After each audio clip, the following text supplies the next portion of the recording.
아마 제가 여러분에게는 낯설지도 모르겠습니다. 저도 우리 여성 성도들하고는 자주 어울렸지만 우리 남전도의 우리 여러분하고는 이렇게 친하게 지내보지는 못한 것 같습니다. 오늘 처음 나왔을 때 제가 장춘단교에 나온 지 얼마나 됐나 세어보니까 40년이 됐더라고요. 제 나이가 꽤 먹었죠, 이제? 저도 그렇게까지 오래된지 몰랐는데, 저희가 그 인천 쪽에 살다가 집이 이사를 오게 됐어요. 약수동 로타리, 바로 아시죠? 여기 가까운데. 그래서 어디로 교회를 다닐까? 그 전에 살던 곳에서도 성결교회를 다녔었습니다. 근데 성결교회 다닌 계기도 좀 특별했었는데, 저희 부모님도 예수를 안 믿었었고, 자녀는 물론 안 믿었겠죠. 그런데 동네 골목에 문중식 장로님이라는 장로님 한 분 사셨어요. 바로 건너편 집이었는데, 이제 골목이 있는데 늘 그 대나무 빗자루로 마당을 골목길을 쓰시면서 전도를 하시는 거예요. 은경래 교회 좀 다녔으면 좋겠어 하고 어머니도 전도하고 했는데도 저희 어머니는 주일학교 다닌 경험이 있음에도 믿지 않는 집에 시집 온 바람에 교회 안 다닌 지 오래되셨죠. 그리고 특별한 계기가 없으니까 그냥 귀뚱으로 듣고 흘렸습니다. 그러다가 집안에 어려운 일이 이렇게 시험이 닥쳐서 어머니가 할 수 없이 이제 그 장로님도 권하시고 하니까 교회를 나가게 된 것 같습니다. 그 교회가 바로 성결교회였습니다. 그 이후에 저도 이제 어머니 따라서 나가게 되고, 저는 청년 때부터 그래서 믿게 된 것입니다. 이게 뒤늦게기로 예수를 믿게 됐는데, 이사를 오면서 성결교회로 나가고 싶은데 어디가 있을까? 이 동네 근처에. 조금 저쪽으로 가니까 약수동 성결교회라고 있더라고요. 근데 좀 언덕길을 올라가야 되더라고요. 이 교회는 새로 깨끗하게 지어놔서 아주 예뻤어요. 저 교회로 갈까? 이쪽으로 한번 고갯길을 올라오니까 장춘당 성결교회라고 있는데 보기는 좀 안 좋았어요. 왜? 그때 건축을 하고 있더라고요. 78년 겨울이었는데, 그래서 그냥 회색으로 콘크리트 그 자체, 그리고 예배도 지하실에서, 간이 예배실에서 예배를 드리고 있었어요. 좀 불편했지만 어머니와 제가 결정했습니다. 저쪽 교회는 다 져놓고 예쁘고 깨끗하지만 좀 언덕길이 있다. 그러니까 여기 라일락 이병철 회장내 있는 그 동네 라일락 담장의 향기도 좋은데 우리 이 교회로 가는 게 어떻겠냐 해서 잘 알지도 못하면서 장춘단 교회로 출석하게 됐습니다. 제가 왜 이런 말씀을 드리냐면 저도 낯설고 여러분도 저희가 좀 낯설 것 같아서 제 과거를, 역사를 말씀드린 겁니다. 교회 다니면서 뭔가 주님 앞에 은혜 받은 걸 봉사하고 싶은데 제가 뭔가 할 일이 없을까요? 부목사님을 찾아갔습니다. 그랬더니 지금 성가대는 그런 대로 충분한데 주일학교 교사가 부족합니다. 그럼 제가 교사가 좀 되겠습니다. 써주십시오. 보조교사부터 1년 하십시오. 원교사, 정교사 방에 들어가서 좀 보시고 배우십시오 하면서 이제 봉사 생활도 시작하게 되었습니다. 그때가 이제 저희가 하나님이 저희 가정을 그렇게 시련을 주시면서 가장 어려운 시기였습니다. 하나님이 어려울 때 주님을 붙잡게 하시잖아요. 가까우니까 10분이면 걸어서 옵니다. 장춘단 교회를. 매일 그 지하실에서 어두컴컴한 데서 기도를 했습니다. 아마 그 모습을 보신 분이 있을 거예요. 울면서 기도를 했대요, 제가. 저도 그 울었던 기억이 다 잊어버렸는데, 오랜만에 청년회 때 만난 그 목사님이 저를 보시면서, 남은경 목사님 생각하면 그 청년 시절에 울면서 기도하시던 하나님, 그러면서 울면서 그렇게 기도를 하더래요, 제가. 그래서 제가 좀 창피했어요. 어머, 그게 기억나세요? 그렇게 기도하던 제가 이제 주님 앞에 부름받아서 신학대학까지 가게 되었습니다. 아까 저의 소개를 서울신학대학 기독교교육과 교수를 역임했다. 바로 지난달 2월 말까지 교수를 했습니다. 하나님이 청년 때 믿은 사람을 그렇게 이끌어내셔서 장춘단 교회를 통해서 신학대학까지 가게 하시면서 또 거기서 유학의 길까지 보내셨습니다. 이렇게 주님의 종으로 쓰임받는 그런 모체가 된 그 교회가 바로 저희 장춘단 교회입니다. 감사하죠? 할렐루야. 하나님께서는 저를 전도사로만 이렇게 교육전도사라 계속 봉사하고 쓰임받고 있었는데 귀국하자마자 또 길이 열렸습니다. 여성도 성결교회가 목사 안수를 주게 되었다. 2005년이었습니다. 제 1기로 제가 여성 목사 안수를 또 받게 되었습니다. 할렐루야. 예, 모든 것을 이루시고 완성하시는 하나님의 역사를 제가 우리 교회를 통해서 봅니다. 그때 청년 시절에 같이 기도하고 주일학교 봉사하던 그분들이 돌아와 보니까 벌써 기둥들이 되었어요. 장로님이 벌써 몇 분이나 지금 계십니다. 이 얼마나 놀라운 일인지요. 오늘 부족한 저지만 여러분하고 말씀을 같이 나눠보려고 합니다. 바로 예수님이 광야에서 40일 동안 시험 받았던 그 말씀을 여러분하고 나누려고 합니다. 예수님께서는 바로 시험 받기 전에 세례 요한에게 세례를 요단강에서 받으셨습니다. 하나님이 하늘로부터 소리가 있어 말씀하시되 내 사랑하는 아들이요 내 기뻐하는 자라 하시면서 그를 인정하셨습니다. 이렇게 하나님의 아들로 이제 사역을 시작하기 직전입니다. 직전에 하나님께서는 테스트를 꼭 하시는 것 같습니다. 이 테스트는 어떻게 보면 하나님이 이 사람이 이 내 아들이 과연 내 사역을 일을 할 만한 준비가 됐나 갖춰졌나 그걸 아마 점검하는 그런 꼭 그 순간을 가진 것 같습니다. 이제 예수님은 성령에 이끌려 여기 보시니까 왜 시험을 봤는데 성령께 이끌림을 받아서 광야로 나갔나? 마귀에게 어떻게 보면 성령님이 마귀에게 예수님을 넘겨준 걸로 보입니다. 제가 한 분의 간증을 들었습니다. 최근에 들은 간증이라서 말씀을 드립니다. 폐병으로 정말 죽을 수밖에 없었는데 병원에서도 이제 살 가망이 없다. 그랬는데 이 사람이 막 피를 토하면서 죽게 되니까 뭐 몸도 완전히 망가지고 이제 거의 내일 모레면 죽을 지경인데 말씀이 들리더래. 어떤 말씀이 들리는데 귀에 내가 잠시 너를 사탄에게 넘겨주겠노라. 그 말씀이 들리더래요. 깜짝 놀랐대요. 정신도 혼미한데 이게 무슨 소린가. 뭐 몸도 약해졌으니까 그런지 이 사람이 목사님이랑 전도사님이랑 병자고 죽을 때가 가까웠으니까 기도해 주러 왔다는 거예요. 근데 자기가 마치 미친 사람처럼 막 날뛰면서 욕을 하고 목사님 앞에 그리고 막 뺨을 때리고 막 이러더래요.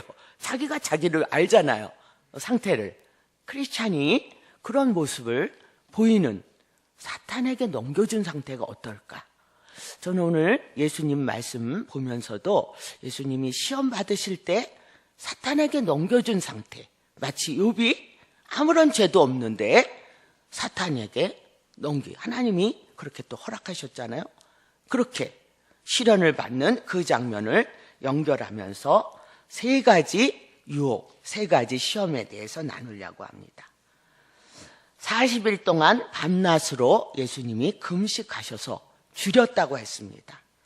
다른 공간복음서인 마가복음과 누가복음에도 예수님의 시험이 나오지만 거기에서는 밤낮으로 줄였다보다도 그냥 40일 동안 금식했다. 아무것도 먹지 않았다. 이렇게만 나오는데 더 구체적으로 설명이 나오는 곳이 바로 이 우리 마태복음입니다. 세 가지 유혹들이 무엇인지, 예수님이 어떻게 그 유혹들을 시험을 극복하셨는지, 우리 준비된 사명자가 사명자로 쓰임받기 위해서 이 테스트를 어떻게 통과해야 될지를 예수님의 말씀 하나하나를 보면서 나누려고 합니다. 첫 번째는 이 광야에 혼자 사탄의 시험에 처했을 때 그 고독한 곳에서 혼자만 겪는 이 장면, 가장 약한 몸의 상태, 정신적으로도 약해 있을 때 사탄은 우리의 약점을 파고들어서 유혹합니다. 뭐라고 말합니까? 네가 만약 하나님의 아들이여거든. 바로 직전에 세례 받으실 때 이는 내 사랑하는 아들이요 내가 기뻐하는 자라 하고 하나님이 말씀하셨는데 사탄은 그것을 인용합니다. 네가 만약 하나님의 아들? 그러면 이거 할 수 있지. 지금 배고프잖아. 이 돌들을 명해서 떡덩이가 되게 하라. 이렇게 말합니다. 여러분, 하나님의 아들이 그거 못하시겠습니까? 병도 기적도 행하시는 그분이 못하시겠습니까? 이 말은 바로 인간이 가장 우리를 늘 옥죄고 있는 이 경제적 힘, 저희 현대를 살아갈 때, 특히 자본주의 세상에서 살아갈 때 이 경제의 문제가 얼마나 우리를 괴롭히고 시험에 들게 합니까? 하나님의 사람은 이 경제적 문제에 대해서 어떻게 대처해야 되나? 여러분, 예수님은 바로 그것을 바로 눈앞에 보이는 빵을 구하지 않았습니다. 예수님은 하나님의 말씀을 생각했습니다. 바로 그가 어렸을 때 회당학교에 다니면서 배운 신명기 말씀입니다. 뭐라고 대답합니까? 사탄에게 기록되었을 때 성경에 기록된 바 사람이 떡으로만 살 게 아니라 하나님의 입으로부터 나오는 모든 말씀으로 사는 거다. 즉 우리의 생명은 떡에 있는, 육신의 떡에 있는 것만이 아니야. 말씀에 있는 거야. 나를 살리는 것은 말씀이야 라고 대답합니다. 여기서 우리가 한 가지 중요한 사실을 알아볼 필요가 있습니다. 유대인들은 세 가지 중요한, 목숨보다도 중요하게 여기는 세 가지 상징들이 있었다고 합니다. 하나는 바로 토라, 율법입니다. 율법주의자, 유대인들 하면 바리새인 생각나시죠?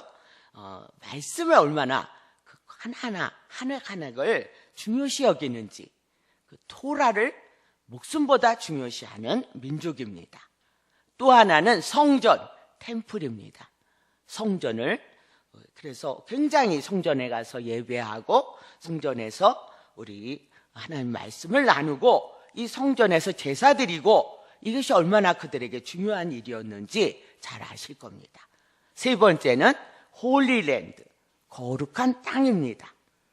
그런데 하나님께서 이 중요한 세 가지를 그들이 살 수 있는 삶의 지표로 주셨는데, 십계명으로 주셨는데, 이것들을 그들이 살아가면서 인간의 역사 속에서 집착하고 이 성전에 집착하고 상징에 왜곡하면서 우상화하는 죄를 범했습니다. 제가 신해산 우리 성지순례를 다녀왔었습니다. 몇 년 전에.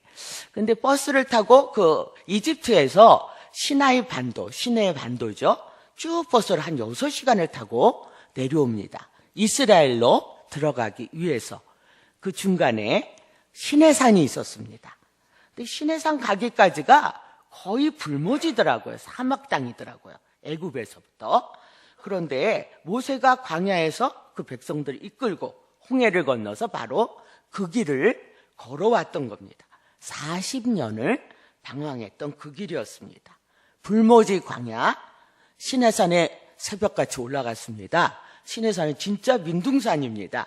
뻘건 돌산입니다. 아무것도 없어요. 그냥 이끼 같은 그런 풀밖에 없습니다. 아무것도 없는 그 광야길을 이 모세가 얼마나 힘들었을까. 그 땅을 이제 밟고 쭉 이스라엘 땅으로 가니까 정말 가나안 복지, 젖과 꿀이 흐르는 그 복지 땅이 홀리랜드가 보입니다. 실제로도 선인장도 더 크고 아름답고 꽃이 피어 있고 큰 야자수 나무, 얼마나 아름다운 신천지가 펼쳐지는지, 야, 이게 바로 광야길을 거쳐서 들어간 가나안 복지구나. 이것이 바로 보였습니다. 이제 경제적인 힘을 우리가 어떻게 정복하느냐, 어려운 시기라고 합니다. 계속해서 경제가 나빠진다고 합니다. 다들 걱정이죠. 트럼프, 미국이 독식하는 체제로 가느냐, 이게 조금 이따 풀릴 것이냐, 또 남북한 문제 때문에 저희 나라 경제는 더 어려워지지 않겠느냐, 이런 걱정들입니다. 당장 자기 가정의 가계가 흔들릴 정도로 어려운 분들이 있을 것입니다.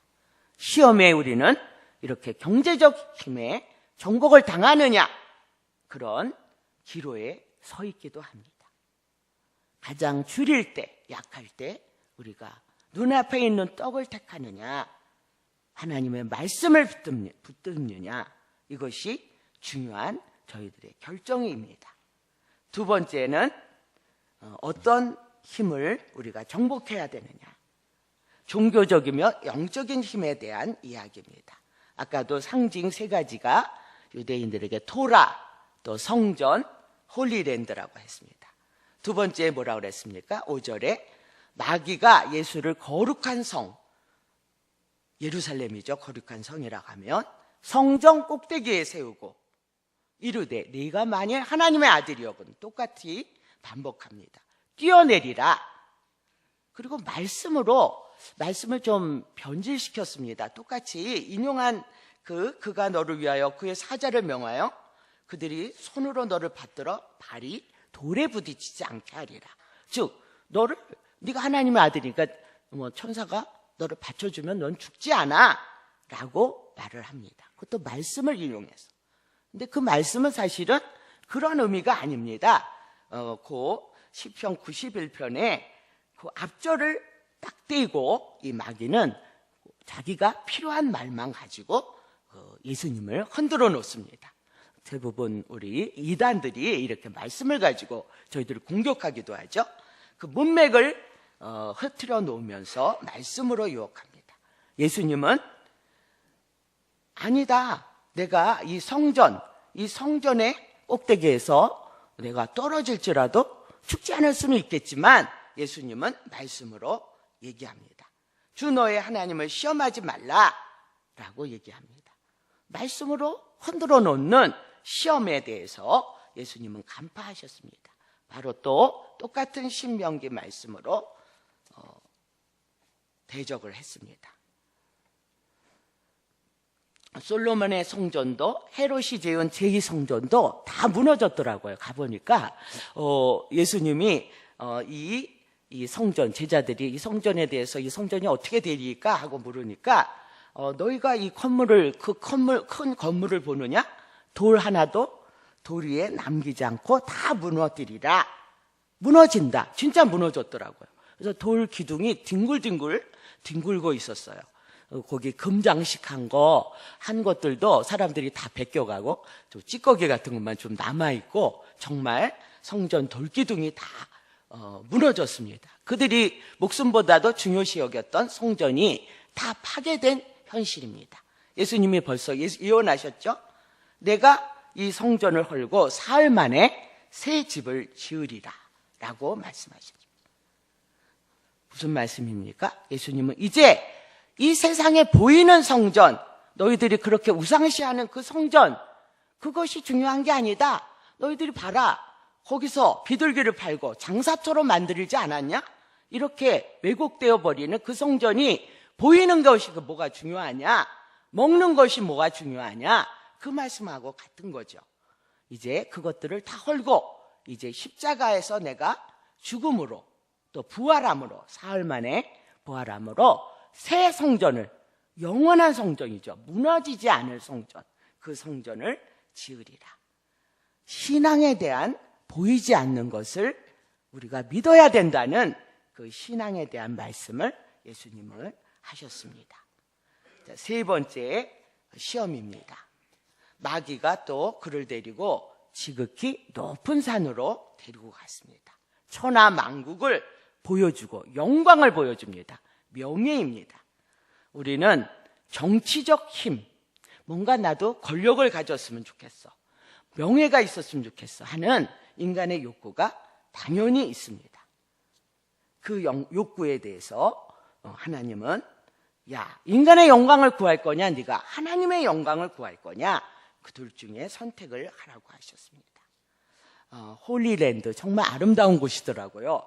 또 이스라엘 백성들이 얼마나 또 잘 가꿔놨는지 사막에 물을 끌어서 정말 아주 초록이 무성한 그런 땅으로 만들었습니다. 그곳은 하나님이 친히 거하실 장소로 하나님이 시온을 택하셨다고 그랬습니다. 사실은 그 예루살렘은 그 성지가 될 만한 곳은 아니라고 그래요. 왜? 거기 뭐 특별한 강물이 흐르는 것도 아니고 녹지대도 아닌 사막 땅에 하나님이 거기에 성지, 예배처를 세울 곳은 아니라고 하는데 하나님이 그곳을 그냥 지정하셨다. 그래, 그것을 믿고 그렇게 그 땅으로 간 사람들입니다. 자기 거처를 거기에 삼으신 하나님의 거처니 얼마나 그곳이 귀중하겠어요. 홀리랜드. 오죽하면 그 예루살렘 성벽 바깥이 좀 언덕 같은 곳인데 무덤이 있더라고요. 이스라엘 사람 무덤 어떤가 봤더니 요즘에는 비석이 다 바깥으로 나와 있어요. 이렇게 덮어 있는 게 아니라.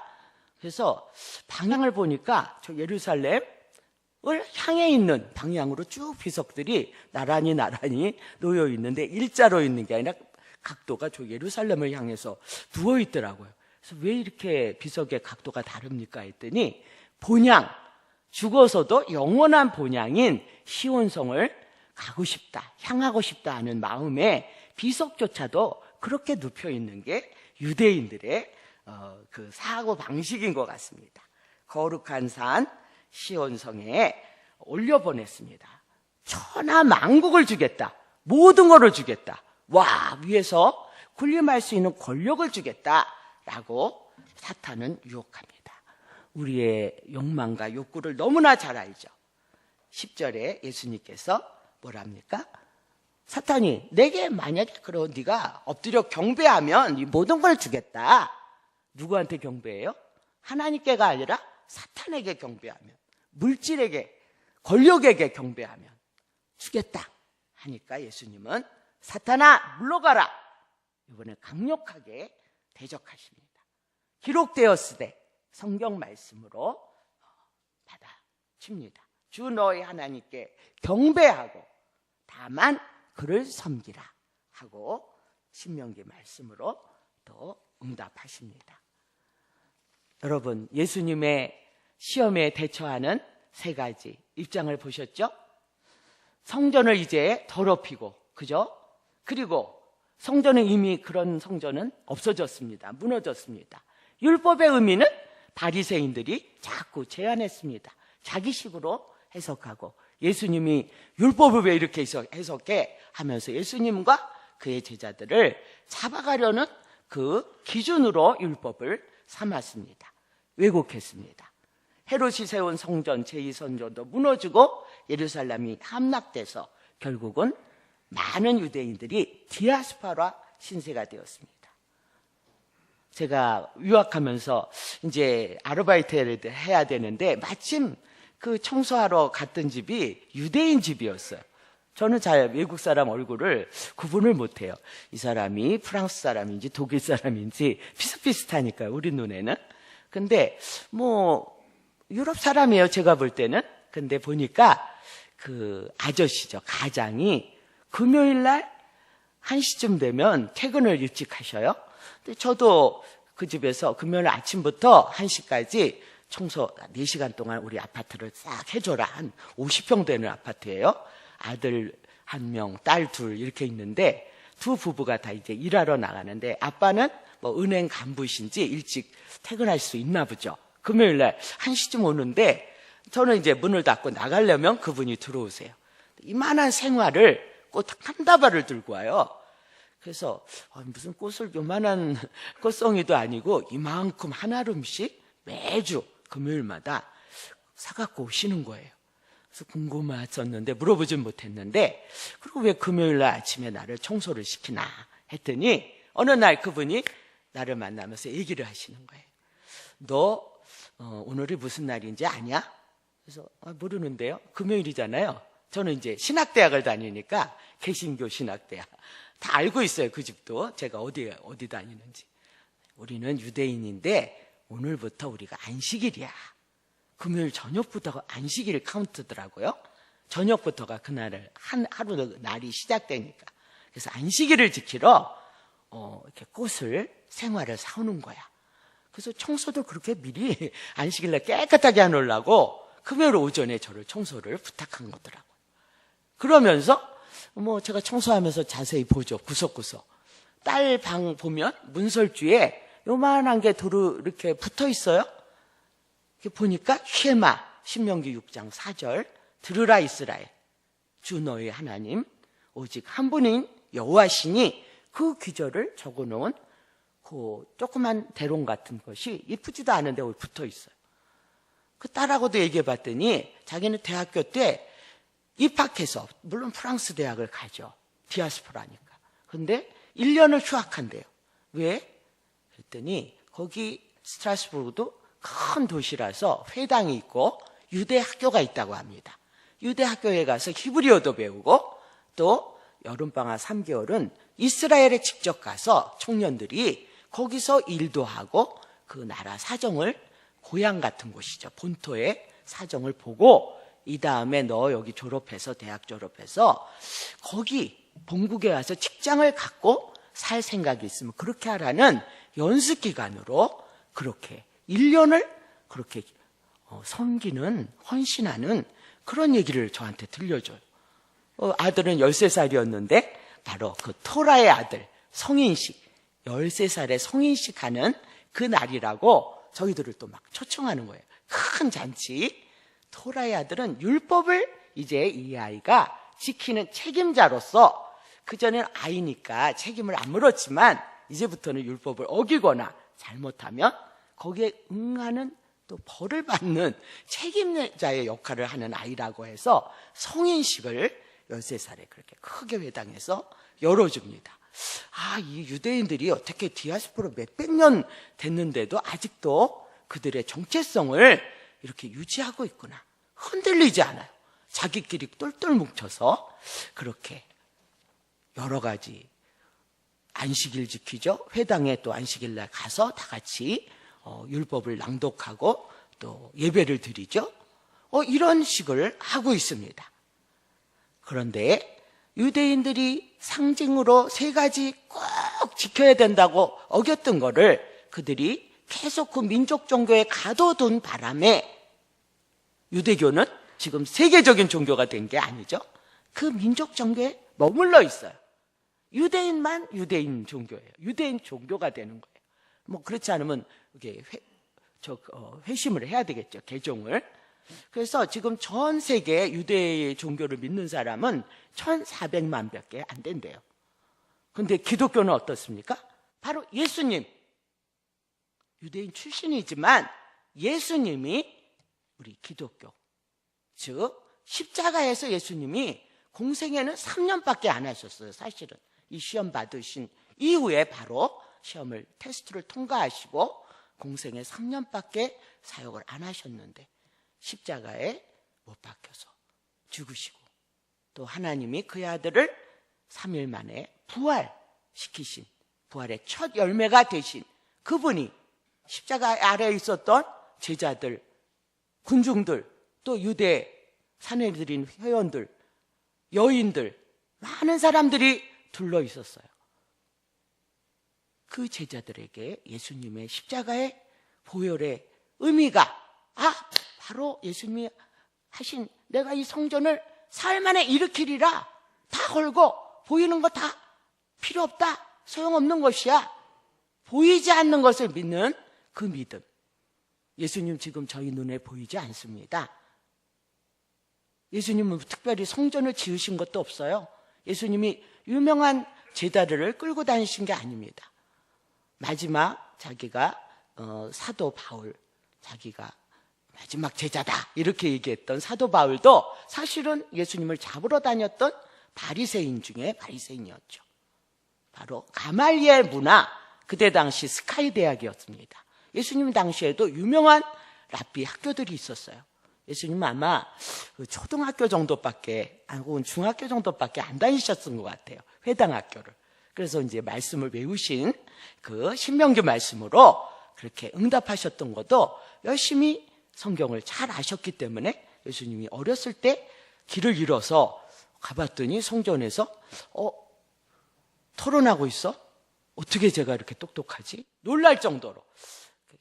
중고등학교까지는 못 다니셨고 초등학교 혹은 중학교 정도 다니신 그 예수님이 오합지졸 같은 12명의 제자를 이끌고 다녔을 때 우리 바울이 사울이었을 때 얼마나 우스웠게 보였겠어요. 자기는 그 힐렐 학파, 샴마이 학파, 양대 스카이 대학의 하나의 수제자였는데 그렇게 우습게 본 바울도 그 바리새인의 눈으로 예수님의 제자들을 정죄해서 잡아가렸던 거 아닙니까? 이제는 이 보이는 것들, 우리의 학력, 타이틀, 권력, 물질력, 영적인 권세, 이런 모든 것들을, 이 보이는 것들을 우리가 허무시고 예수님은 보이지 않는 신앙으로 바꾸라고 우리에게 말씀합니다. 히브리서 11장 1절 뭐라고 말씀합니까? 너무 멋있는 말이에요. 이게 바로 기독교의 놀라운 그 수준입니다. 그래서 지금 기독교는 세계 제1의 종교로 확산됐습니다. 믿음은 바라는 것들의 실상이요, 보이지 않는 것들의 증거니. 여러분,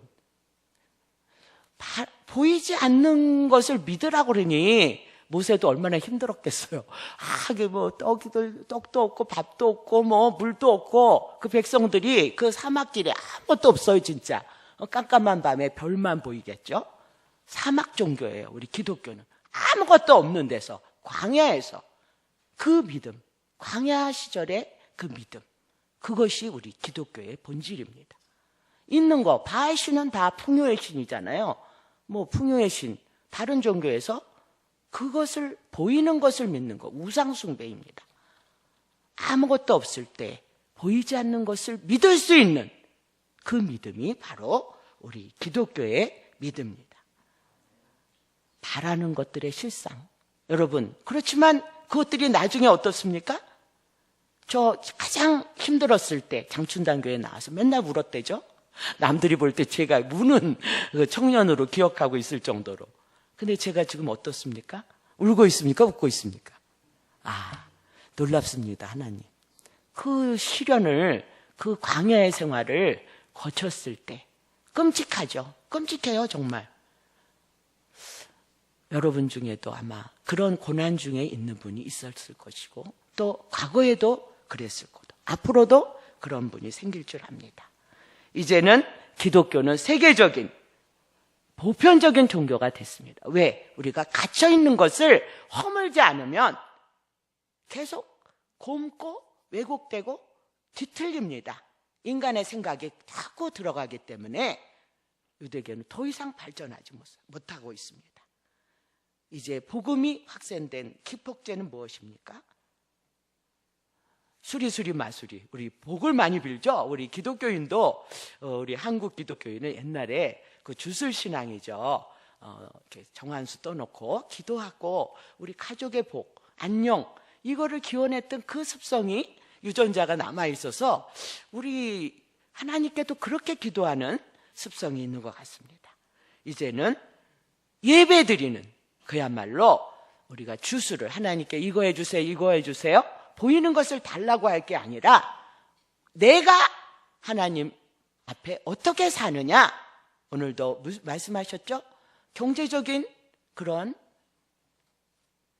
시험 앞에서 어떻게 크리스찬이 살 것이냐, 영적인 종교적인 시험 앞에서 크리스찬은 어떻게 살 것이냐, 그 다음에 권력, 정치적인 그런 시험 앞에서 크리스찬은 어떻게 살 것이냐, 그런 윤리적 차원으로 우리가 이 세상을 살아가야 할 것입니다.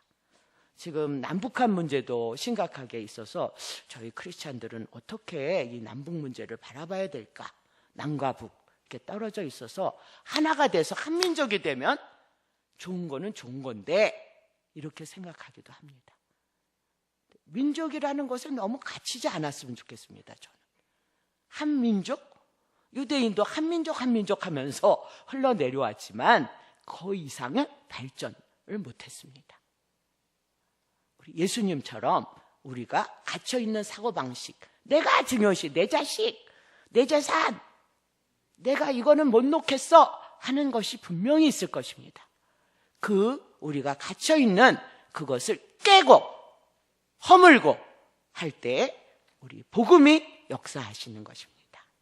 이제 기독교의 상징은 십자가, 예수님 한 분입니다. 여러분, 예수님을 따르기 위해서 우리는 어떻게 준비해야 될까요? 프레따복대라는 불어가 있습니다. 기성복이에요.